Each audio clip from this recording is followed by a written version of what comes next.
Assalamualaikum warahmatullahi wabarakatuh. Nama saya Eri Triwijayanto dari jurusan Teknik Informatika PENS dengan dosen pembimbing Bapak Rengga Asmara. Sekarang saya akan menjelaskan teori base data lanjut tentang data mining.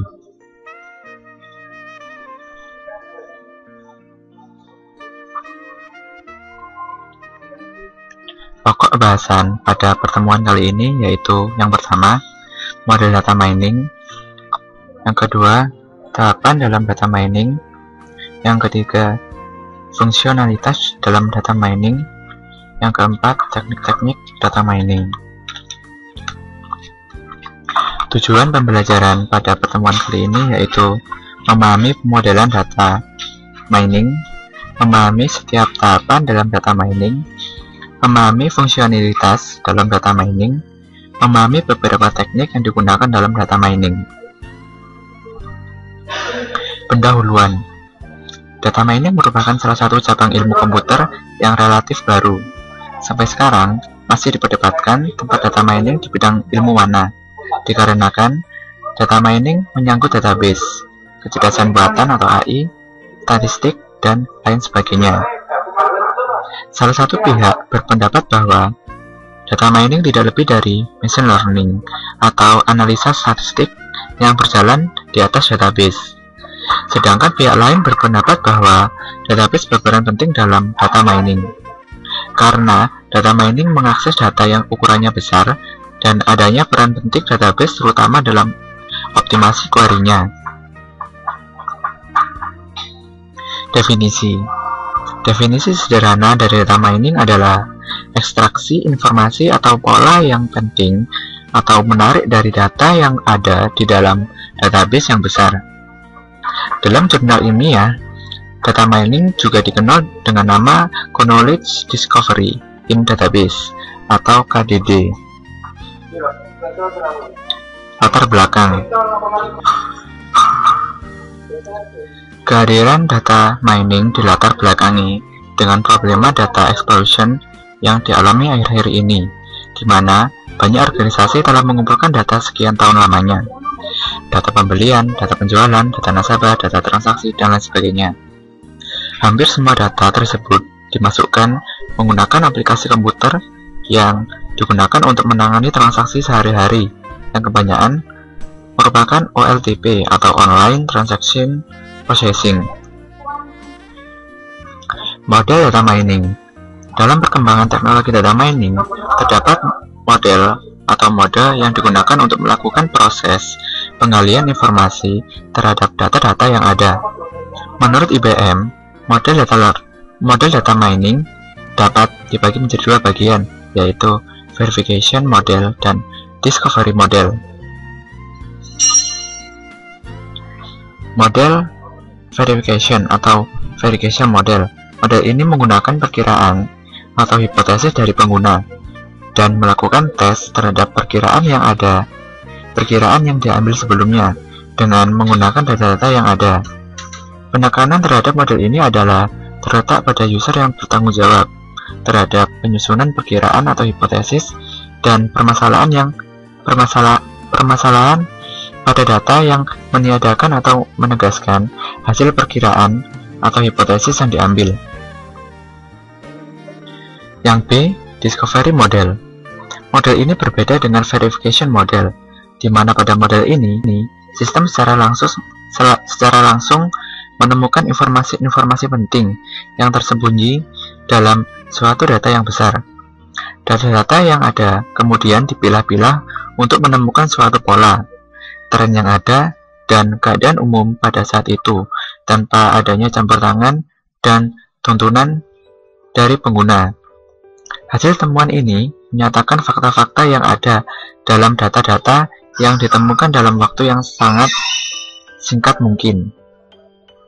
Sebagai contoh, misalnya sebuah bank ingin menemukan kelompok-kelompok pelanggan yang dapat dijadikan target suatu produk yang akan dikeluaran. Kebutuhan dan tantangan dalam data mining. Hal-hal yang harus diperhatikan dalam data mining adalah sebagai berikut. Pertama, menangani berbagai tipe data, efisiensi dalam algoritma data mining, kegunaan, kepastian, dan keakuratan hasil, ekspresi terhadap berbagai jenis hasil, memperoleh informasi dari sumber-sumber data yang berbeda, dan proteksi dan keamanan data. Tahapan dalam data mining. Nah, di sini yang pertama terdapat data, kemudian diseleksi, menghasilkan target data, selanjutnya proses, dilanjutkan transformasi, yang menghasilkan transform data, selanjutnya data mining, yang menghasilkan pola atau pattern, selanjutnya informasi dan interpretasi dan evaluasi. Tahapan dalam data mining. Tahapan-tahapan yang harus dilalui dalam proses data mining antara lain: yang pertama, basis data relasional, ekstraksi data, transformasi data, pembersihan data, bentuk standar, reduksi data, dan fitur, menjalankan algoritma. Fungsionalitas dalam data mining. Kebutuhan akan data mining semakin dirasakan dalam berbagai bidang. Data mining bersifat dependen terhadap aplikasi terkait. Ini berarti untuk aplikasi basis data yang berbeda, maka teknik data mining yang digunakan mungkin juga akan berbeda. Hal ini dikarenakan terdapat kelebihan dan kekurangan dari masing-masing metode pencarian informasi, sehingga kita harus menyesuaikan antara keperluan dan kebutuhan akan informasi dengan menerapkan teknik-teknik pencarian yang akan digunakan. Yang A, Mining Association Rule. Tugas utamanya adalah untuk menemukan suatu himpunan hubungan antar item dalam bentuk A1A hingga AAM, B1A hingga ABN, di mana A for IE mulai dari 1 sampai dengan M, dan B for C mulai dari 1 sampai dengan N adalah himpunan atribut nilai dari sekumpulan data yang relevan dalam suatu basis data. Sebagai contoh, dari suatu himpunan data transaksi, seseorang mungkin menemukan suatu hubungan berikut, yaitu jika seorang pelanggan membeli selai, ia biasanya juga membeli roti dalam suatu transaksi yang sama. Yang B, generalisasi pencatatan dan karakterisasi dalam multilevel. Salah satu aplikasi data mining dan analisa data yang paling sering digunakan dalam hubungannya dengan basis data sistem produksi adalah generalisasi dan pencatatan data, yang juga dikenal dengan beberapa nama lain seperti Online Analytical Processing atau OLAP, basis data multidimensi, data cubes, abstraksi data, dan lain sebagainya. Generalisasi dan pencatatan data ini menampilkan karakteristik umum terhadap sekumpulan data yang dispesifikasikan oleh pemakai dalam basis data. Yang C, klasifikasi data. Aplikasi lain yang penting dari data mining adalah kemampuan untuk melakukan proses klasifikasi pada suatu data dalam jumlah besar. Hal ini sering disebut mining classification rules. Klasifikasi data sendiri adalah suatu proses yang menemukan properti yang sama pada sebuah himpunan objek di dalam sebuah basis data, yang mengklasifikasikannya ke dalam kelas-kelas yang berbeda menurut model klasifikasi yang ditetapkan.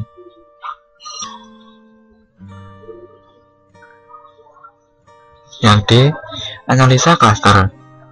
Pada dasarnya, clustering terhadap data adalah suatu proses untuk mengelompokkan sekumpulan data tanpa suatu atribut kelas yang telah didefinisikan sebelumnya. Berdasarkan pada prinsip konseptual clustering, yaitu memaksimalkan dan juga meminimalkan kemiripan intra-kelas. Proses untuk mengelompokkan secara fisik atau abstrak objek-objek ke dalam bentuk kelas-kelas atau objek-objek yang serupa disebut dengan clustering atau unsupervised classification. Melakukan analisa dengan clustering akan sangat membantu partisi yang berguna terhadap sejumlah besar himpunan objek dengan didasarkan pada prinsip divide and conquer yang mendekomposisikan suatu sistem skala besar menjadi komponen-komponen yang lebih kecil untuk menyederhanakan proses desain dan implementasi. Yang E, pencarian pola dan sekuensial. Fungsi pola sekuensial menganalisa sekumpulan record pada suatu periode waktu, misalnya untuk menganalisa tren. Suatu pola dapat ditampilkan dalam contoh sebagai berikut. Pelanggan biasanya membeli gula langsung melakukan transaksi membeli kopi. Dari semua transaksi, membeli gula ternyata hampir seluruhnya dapat transaksi membeli kopi. Maka, dari pola-pola yang ada, ini dapat dijadikan masukan bahwa telah terjadi suatu kecenderungan atau tren dari pelanggan di mana setiap pelanggan melakukan transaksi membeli gula, maka akan diikuti oleh transaksi membeli kopi. Untuk itu, pihak manajemen dapat menempatkan letak item kopi dekat dengan item gula, sehingga memudahkan pelanggan untuk melakukan transaksi selanjutnya. Teknik-teknik data mining. Klasifikasi skema yang berbeda dapat digunakan untuk mengkategorikan metode dan sistem data mining dengan didasarkan pada jenis basis data yang akan dipelajari dan teknik apa yang akan digunakan. Beberapa di antaranya adalah sebagai berikut. Yang pertama, jenis basis data yang akan dijadikan objek, jenis informasi yang hendak dicari, dan teknik yang hendak digunakan. Yang A, market basket analysis. Fungsi association rules sering kali disebut dengan market basket analysis, yang digunakan untuk menemukan relasi atau korelasi di antara himpunan item-item. Market basket analysis adalah analisis dari kebiasaan membeli customer dengan mencari asosiasi dan korelasi antara item-item berbeda yang diletakkan customer dalam keranjang belanjaannya. Fungsi ini paling banyak digunakan untuk menganalisa data dalam rangka keperluan strategi pemasaran, desain katalog, dan proses pembuatan keputusan bisnis. Teknik yang A, market basket analysis. Apa itu kaidah asosiasi? Kaidah asosiasi penambangan pertama kali diusulkan oleh Agrawal, Imilinski, dan Swami.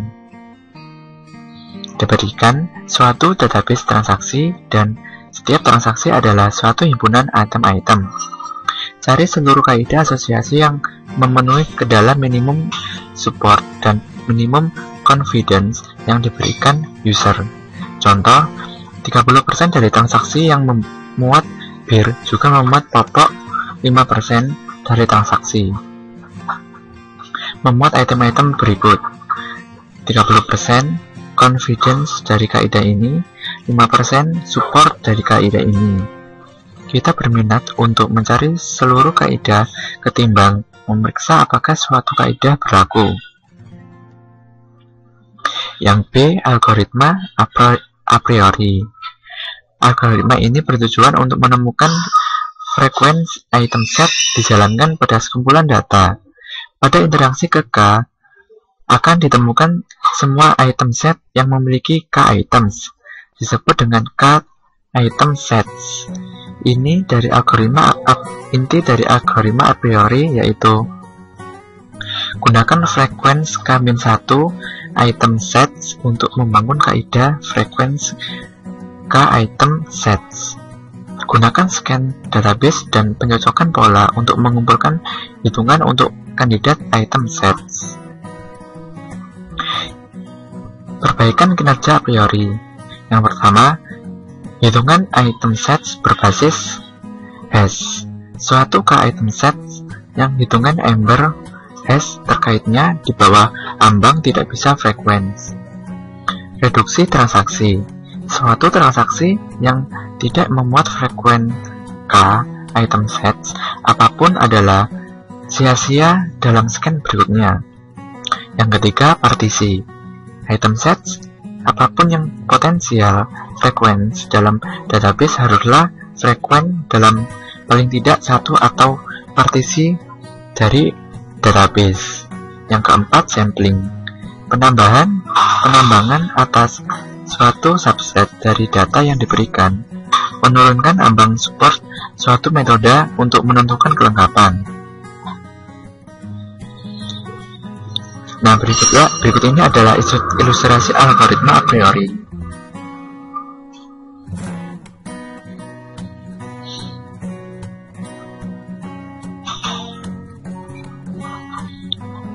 Selanjutnya, kita akan membahas latihan soal pada teori kali ini. Soal pertama, apa perbedaan antara klasifikasi dan clustering? Klasifikasi data adalah suatu proses yang menemukan properti yang sama pada sebuah himpunan objek di dalam sebuah basis data dan mengklasifikasikannya ke dalam kelas-kelas yang berbeda menurut model klasifikasi yang ditetapkan. Clustering terhadap data adalah suatu proses untuk mengelompokkan sekumpulan data tanpa suatu atribut kelas yang telah didefinisikan sebelumnya berdasarkan pada prinsip konseptual clustering, yaitu memaksimalkan dan juga meminimalkan kemiripan intra-kelas. Nomor 2, apa peranan visualisasi informasi dalam data mining? Untuk memberikan gambaran yang lebih jelas tentang macam-macam informasi yang dapat ditemukan dalam sekumpulan data. Nomor 3, definisikan support dan confidence untuk aturan asosiasi. Support untuk menunjukkan frekuensi dari kaidah di dalam transaksi, sedangkan confidence menunjukkan presentasi dari transaksi yang memuat A yang juga memuat B. Nomor 4, jelaskan mengapa aturan asosiasi tidak dapat digunakan secara langsung untuk prediksi tanpa analisis yang lebih lanjut atau domain pengetahuan. Jawab, karena aturan asosiasi mengcapture item dan kejadian dalam data berukuran besar yang berisi data transaksi. Ya, sekian tentang penjelasan dan jawaban dari latihan soal pada teori kali ini. Terima kasih atas perhatiannya. Wassalamualaikum warahmatullahi wabarakatuh.